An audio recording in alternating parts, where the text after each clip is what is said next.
శ్రీమద్భగవద్గీత.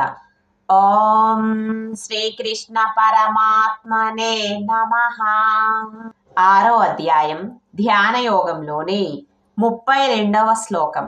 శ్రీ భగవాన్ ఉవాచ ఆత్మౌపమ్యేన సర్వత్ర సమం పశ్యతి అర్జున సుఖం వా యది వా దుఃఖం సయోగి పరమో మతః. భావం: ఓ అర్జున, సర్వప్రాణులను తన వలె సుఖమును గాని దుఃఖమును గాని సమానముగా చూచువాడును, ఇతరుల సుఖదుఖములను తన సుఖదుఖములుగా భావించువాడును అయిన యోగి పరమశ్రేష్ఠుడు.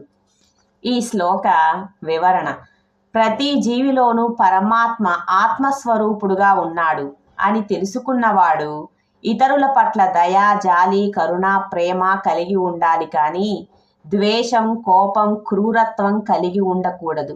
దీనినే ఆత్మౌపమ్యేన అని అన్నారు. ఇతరులను హింసిస్తే, నిష్కారణంగా మాటలు లేదా చేతల రూపంలో హింసిస్తే వారికి ఎంత బాధ కలుగుతుందో, ఆ బాధే తనకు కలిగితే ఎలా హింస పడతాడో అనేది గ్రహించటం. ఈ స్థితికి అందరూ చేరుకోవాలి.